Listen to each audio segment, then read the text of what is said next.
So, without further ado, I'll introduce Noel Gallagher.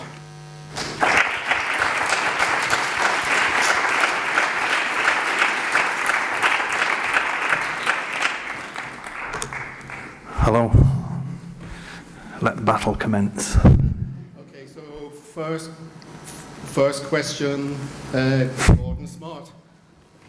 Noel Gordon Smart from the Sun newspaper. How are you doing, mate? Noel Gallagher solo albums are like buses. You wait for ages, then two come along at once. How long have you been tucking songs away for this? I've only really been writing 5 songs on every Oasis album for the last decade. So I've had lots of songs kind of floating about, but I hadn't really been stockpiling them for anything. I never really kind of get to finish them off. I just kind of would work on the 5 best ones and they'd be used for the record, because the way it worked then, I would do half of the record and the other guys would do the other half. So, well, I've always had lots of songs. I kind of keep busy when I'm on the road and when I'm at home. Always keep switched on. Hello, Matt Everett, Six Music Radio. I know who you are. Yeah. Obvious question. What do they sound like? Do they sound like Oasis? Do they sound like your Oasis songs that just you played on? What do the records sound like? The first one, the High Flying Birds one, I guess there's people who are fans of what I do will hear echoes of Oasis in there. But there isn't a guitar solo on the record until the 6th track. Somebody pointed that out to me the other day, and I was kind of, wish I could change that now. But yeah, so it's not very Guitar Hero. And the other one, it's fucking far out, man. It's I don't know if you're aware of what the Amorphous Androgynous do. They worked on a remix for me on the last Oasis record, where they managed to stretch 22 minutes out of one song. And this has got that album's got like 18 tracks on it, and it's like some of it's vaudeville, some of it's actual space jazz, some of it's krautrock, seriously, some of it's krautrock, some of it's soul, some of it's funk, and that's just the first song. But it's the furthest out I've ever been, let's put it that way. All good though. Next question. Hi, Katie from OKTV. Really looking forward to the music coming out. I hate to get into the nitty-gritty so quickly, but Liam's obviously been on telly this week saying he's much better off without you. What do you think of that, and do you think you're better off without you? We had a sweepstake on how long this would take. I went in at 8 minutes. I don't know, did I win? That's not 8 minutes, is it? 2.5. Fucking hell. I'm sure he is, I'm sure he is.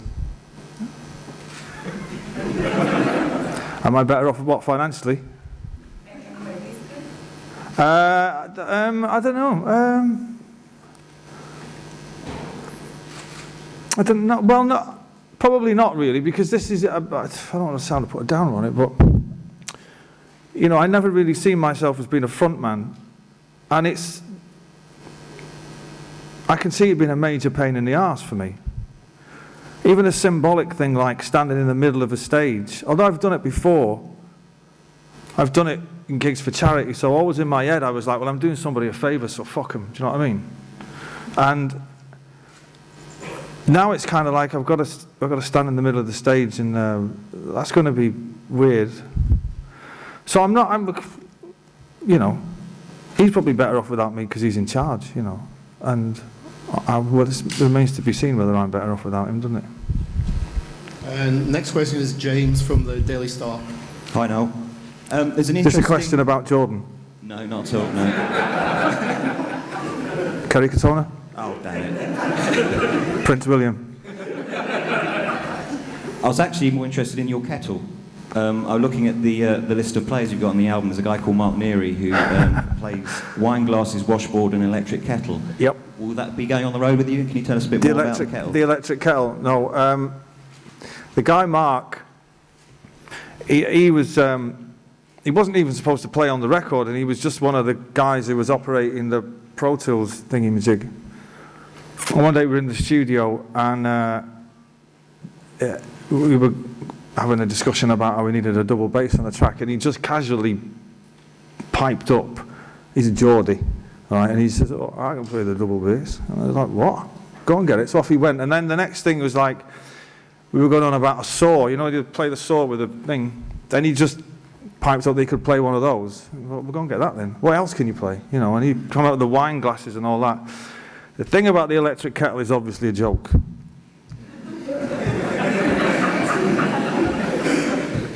So, you know, we haven't got the flat case for the kettle. But funnily enough, I'm going to buy a new kettle this afternoon because our kettle's fucked at home. The lid won't open because it's got too much, what do they call it? Limescale in it. That's how rock and roll I am. I'm going to buy a kettle. Next question there, guy in the middle. Hello, Andy Welch from the Press Association. I saw you last year at the Albert Hall for the Teenage Scottish Trust gigs, and you Yes. said at the time that the album was pretty much done. Have you been sitting on it for a while, and how's it felt having that recorded? I started it. You got to bear with me because it's a really long, it's a long tale. I started it on the night of the Brits where we won the best album in fucking 100 years or whatever it was. It was in the studio that night, and so that was it wasn't even this year. It wasn't even last year. It was the year. I think it was the year before, maybe. Has it been that long? That's mental. And then also on that night it was a momentous night because the wife phoned and told me she was pregnant on the first night of me recording an album, and so we kind of worked on it for a few weeks, and then I don't know, I seem to have taken a lot of time off. I mean, we got married and moved house and had another kid, so that kind of took priority over everything. But it was nice not to work to a deadline, and it's the first time I've ever done that for as long as I can remember. But it's been going on for the best part of 18 months. So both of them have, you know. It was long, but you know, and then we kind of moving countries, went over to LA and stuff like that, and it was amazing that in a world of Twitter and all that caper, we managed to keep it quiet until, you know, today, which is quite incredible. I mean, it's typically we kind of hadn't mentioned anything for 18 months, and then walk into a studio in LA and there's an English band in the next studio, and within 15 minutes, you know, one of them decides that he's going to fucking tweep about it or whatever it is to do, and the next thing my phone explodes and, you know, the cat was out of the bag. So, but they've been going on for a while. I could feel your beard growing during that answer. I'm sorry that took so long there, mate. John Ells in the second row from Rated. Hi Noel, how did you go about recruiting the other musicians for the record? Are they the high-flying birds? Well, high flying birds are 6 air hostesses, hence the name.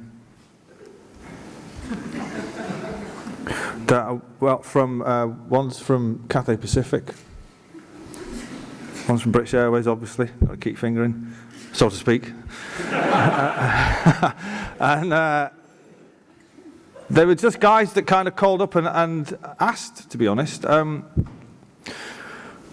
Two of the guys, the keyboard player and the drummer, the keyboard player Mike Rowe has played with Oasis on the Beady Eye Now tour. Jeremy, who plays the drums, played the drums on the album, and he was kind of free and wasn't doing anything, so we offered his services. The bass player is Russell Pritchard, who used to be in the Zootons, who was last to come on board, and he just called me up one afternoon and said, "Have you got a bass player?" I said, "I haven't," and he said, "Oh, I'll do it," and that was that. And the guitarist is a guy who, is anybody aware of the band, the Sand Band? You will be. No? Come on, mate, you've got to get plugged in. Well, the band from Liverpool called the Sand Band, who had an album out, I think, maybe this year or last year, and he's playing the guitar, and his name is Macca, and he's from Liverpool. Yeah, so, and then the guys that played on the other record is a completely different set of people, and to be quite honest, I've not the faintest idea who half of them were, because the amorphous androgynous were kind of getting people in, and I was walking in the studio some days and there's like people that I've never met before, and they were playing on my songs. It's pretty mad, but it's all turned out good in the end. In the front there, in the middle. Hiya, Carla Battisti, Entertainment News. Noel, emotionally, what was the difference between making this album and making an Oasis album? Were you more confident because you've done it so many times before, or were you more nervous because it was your solo album? You don't get nervous making records. You get nervous before gigs, or nervous before, nervous before gigs. You don't get nervous than anything else. It was different because there was different musicians on it, and it was all my songs, and I was singing them, so I didn't have to explain to anybody how it went, or what it was about, or what the delivery should be, or any of that. You know, the box of tea bags lasted longer. There was no fighting for the spare chair. I don't know if you've been in the studio, but there's always a guy who's sitting in a chair with a beard and long hair, who twiddles the knobs, and there's always a spare chair. There was no fighting over that. And there was no, debating about the psychedelic benefits of an electric kettle or a washboard. It was kind of, let's do it and see what it sounds like. But emotionally, I ain't going to have to deal with that until the first gig. That's be when it's, or maybe even in rehearsals when I'm kind of playing. And I mean, I've been playing with Liam and Gem and Andy for, I don't know how long it is, but over 10 years, And even when I'd done solo things, it was with Gem, so I guess I'm going to miss Gem the most, But we'll just see how it goes, I'm kind of hoping that people will just get the record and I'll be able to pull it off, so to speak. I'm sorry, one more question. Which track are you most looking forward to performing live, and why? I don't know, My Old Man's a Dustman? I don't know yet. There's no point in me telling you because you've not heard it yet, so. Have you heard the titles of the songs? Yeah. Oh, yeah. I guess If I Had a Gun, because it sounds great on just playing it on acoustic guitar, and there's already a version of it on the internet somewhere of me doing it in a sound check a couple of years ago, so that one, but all of them, really. I mean, saying that, we haven't rehearsed them yet, so I'd be amazed if initially there are 10 tracks on an album, all 10 sound great. It usually doesn't work like that. It's usually about 6, and if you're lucky, 8. So we'll see how it goes. There could be one that I'm dreading playing a track called What a Life, because it's for want of a better term, it's like dance music, you know what I mean? And I'm 44, and I can't fucking dance. And there's no guitar. There's guitars in it, but I don't know what I'm going to do with that. So I'm kind of nervous about that, but I'm sure it'll all kind of take shape in rehearsals, and it'll be all right. Hello. Let me from the mirror. A bit of a 2-in-1 question. How important is it for you that the record is a commercial success? Where are you? Here, sorry. Where? I'm quite all right, okay. Oh, hello. How important is it that the record is a commercial success? And also, if you were to go head-to-head in the singles chart with Beady Eye, how do you think you would fare, and why?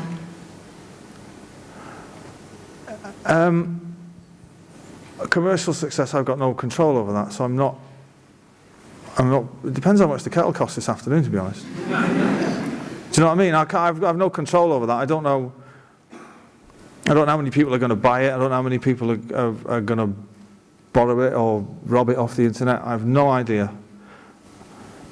It's important in the sense that it kind of validates what you do. If 6 million people buy it, then you think, wow, kind of the point I was trying to get across, if such a thing exists, has obviously hit home somewhere. But other than that, commercial success it's a weird thing, isn't it? Because it usually implies that you're shit. Do you know what I mean?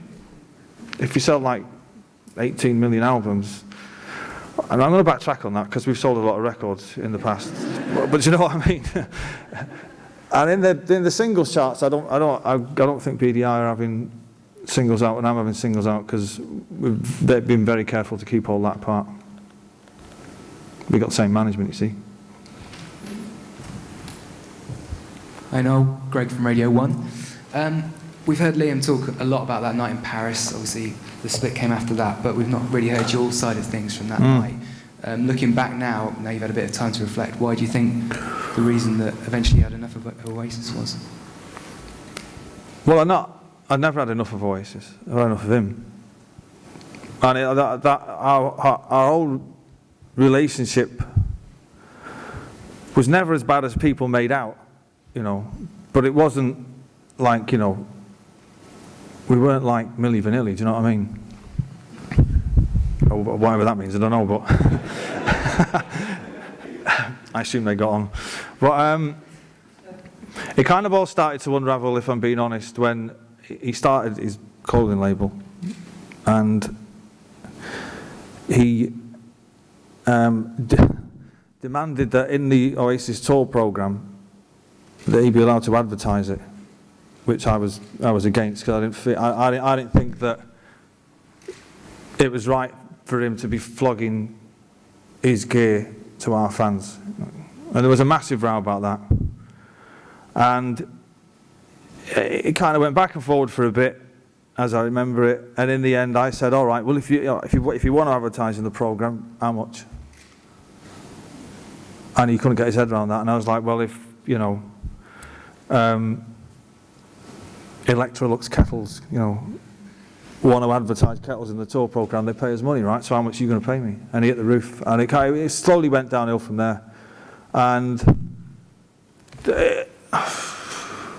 the night in Paris, it was, you know, he didn't turn up to the V Festival gig, you know. He claimed he had laryngitis, but whatever, you know.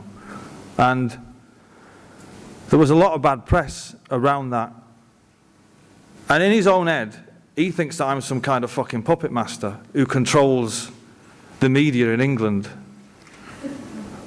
So we get to Paris, and he starts saying, and he's reeling off journalists' names, and some of you are in this room. And there's all manner of people I'd never met, you know, you fucking tell Johnny Borrell's moustache I want to kick his fucking head in. And they're just like, what? I don't know what you're going on about. Hey, I'm Elvis Costello. And he's just like, well, he's fucking off his head. And it kind of went a bit, it was a bit like that. And you know, and it was quite violent. At that point, there hadn't been any physical violence, but it was kind of, you know, it's a bit like WWE wrestling, and he was like the Macho Man Randy Savage, do you know what I mean? There was a lot of, oh yeah, and all that gear going on, and it's like, fucking hell, you know. And I'll never forget, there's all this kind of toing and froing going on, and I'm looking at Andy, who's sat there, constantly counting how many shoes he's got on, not saying a word, and I'm like, fucking hell, you know what I mean? And he didn't say anything. And Liam kind of just well, fuck you, and fuck you, and fuck you, and all that again. And he kind of storms out of the dressing room, but on the way out, and I'm glad it never ended like this, on the way out he picked up a plum. And he threw it across the dressing room, and it smashed against the wall. And part of me wishes it kind of did end like that, because that would have been a fucking great headline, you know. Plum throws plum and finishes fucking Oasis, do you know what I mean? And so then he kind of leaves, he goes out the dressing room. And for whatever reason, he went to his own dressing room and he came back with a guitar and started wielding it like an axe, and I'm not fucking kidding. And I make light of it because it's kind of, you know, it's kind of what I do, but it was just it's a real unnecessary violent act, and he's swinging this guitar around, and he kind of, you know, he nearly took my face off with it, you know, and it ended up on the floor, you know, and I put it out of its misery, you know, and then I said, you know, well, look, there was people who were in the band not saying anything, kind of looking the other way. It wasn't even a big dressing room, do you know what I mean? We were all involved in it, and nobody was saying anything. So I was like, you know what, I'm fucking out of here, you know, and at that point the tour manager came in and just went, 5 minutes. And I kind of walked out, and I got to apologise to Chaz Smash from Madness here, because as I was walking out, he kind of came up and went, oh, all right, mate, and I might have told him to fuck off, and if you're watching this, which you're probably not, or listening to, I'm really sorry about that, but it was kind of a stressful afternoon. And I kind of got in the car, and I sat there for 5 minutes, and I just said, fuck it, that's it, I can't do it anymore, you know. And I regret it really, because we only had 2 gigs left. If I had my time again, I'd have gone back and done the gigs. That gig would have been dreadful because he was out of his mind, you know. I'd have done that gig and I'd have done the next gig and we'd have all gone away and we could have probably discussed it, what we were going to do. We may never have split up. We may just have taken a hiatus and we could have all gone and done our other thing, but Liam always said he would bring down Armageddon in the end. That's the way he kind of likes things to be, you know. And there you go. And it's a shame because I was comfortable in that band. I'd perfected that role of that guy who just stood on the right and played the lead guitar and done backing vocals and sang the odd acoustic. I fucking mastered that. It took me 18 years. 18 years it took me to fucking get that right. And I was brilliant at it. And if anybody came to the last tour, you'll know, I mean, I was fucking great. But at the end of the day, he's obviously not, he doesn't like me, you know, but he doesn't like me in a violent way. I don't get on with him, you know what I mean? But he kind of takes it to a level which, for me, there's no point in being in a band with people who you fight with. What's the point? You know, just go on and do bigger tours and make more fucking money, you know, and then just always be arguing about shit, you know, it's just nonsense. So I kind of did everybody a favour, you know, and I left and I spoke to Gem since and Chris Sharrock. I haven't seen the other two. And there we go, and here we are. Hello, Fiona Bailey from BBC News. Hello, Fiona Bailey. How important is it, the feedback from new fans and old fans for your new material?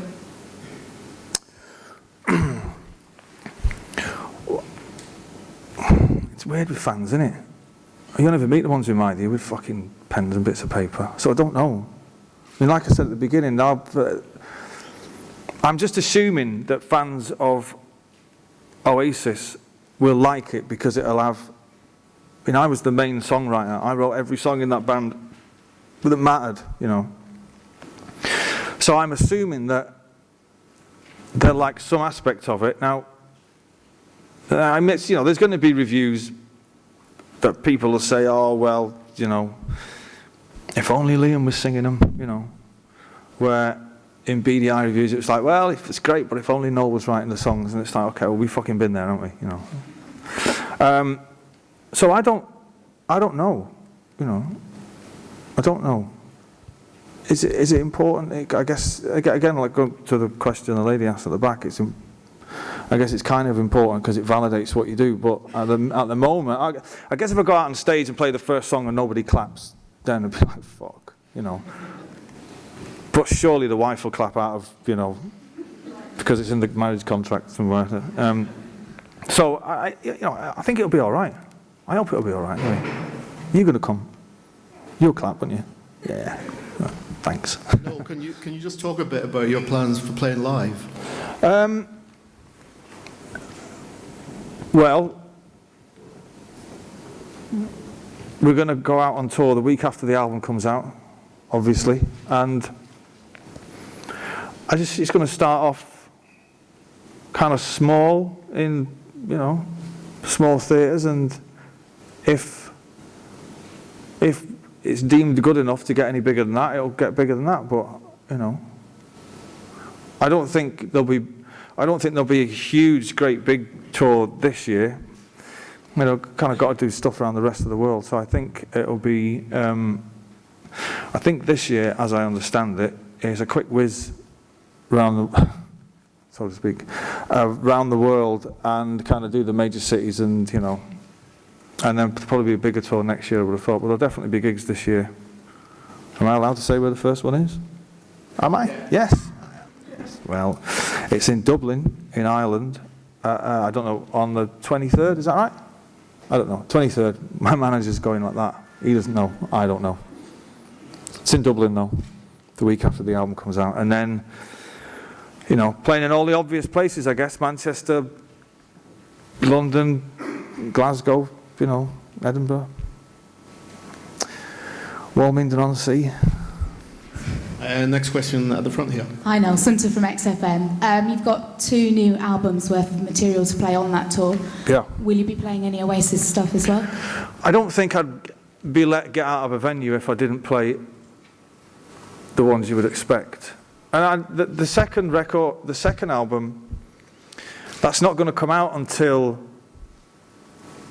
as I understand it, next summer anyway. And I stress again, it's far out, man, and I don't really want to put the kids through it initially at the moment.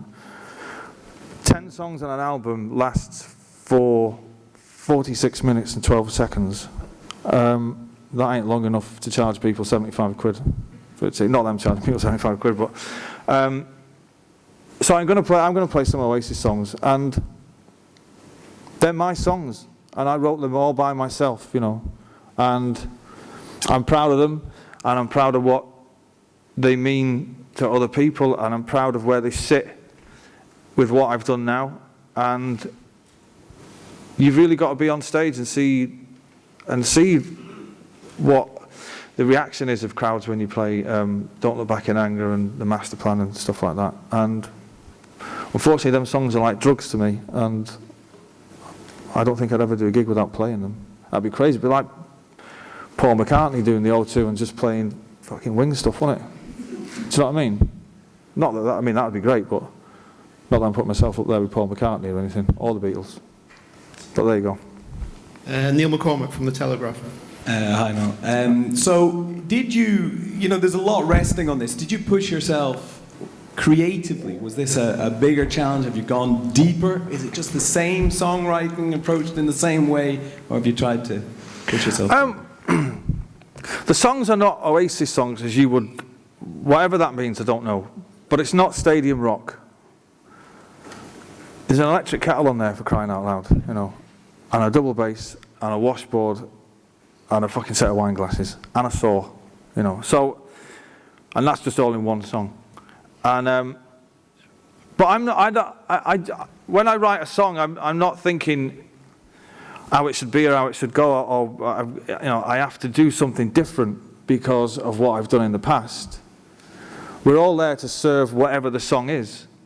The first track that you're going to hear, which is what it could be one of 4 at the minute,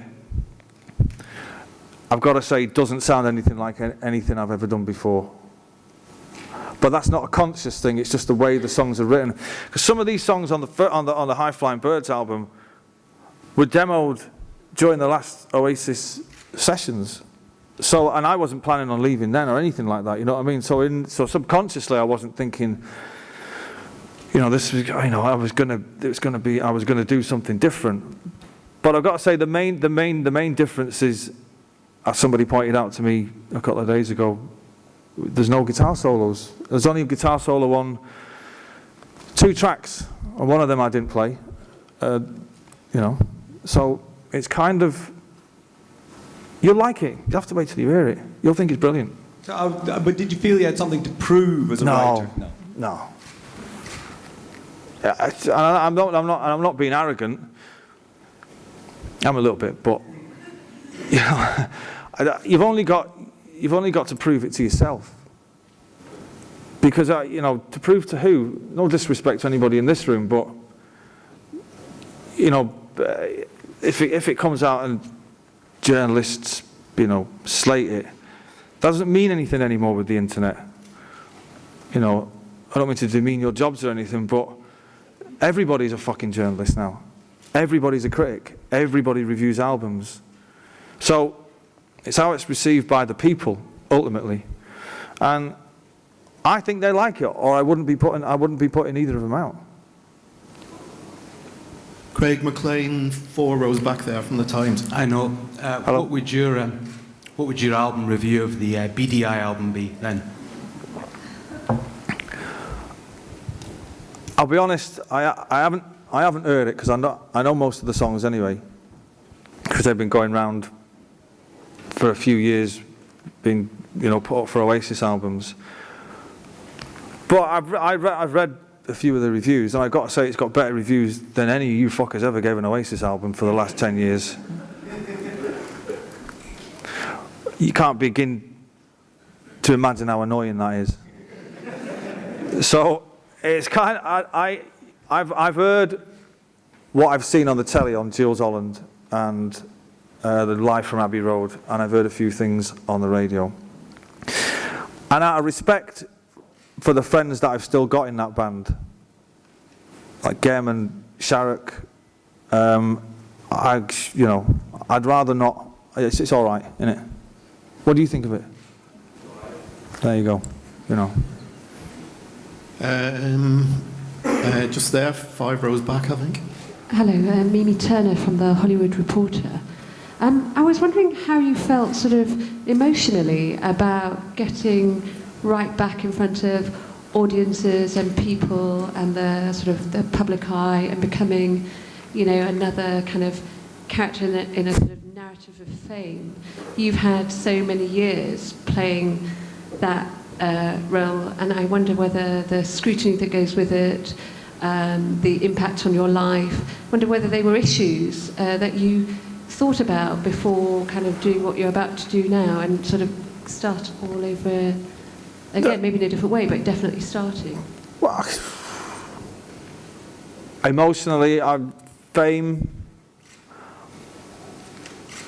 the level of fame that I've got, I enjoy it thoroughly, I've got to say. Not in the sense that, I'm running around at film premieres every Saturday, but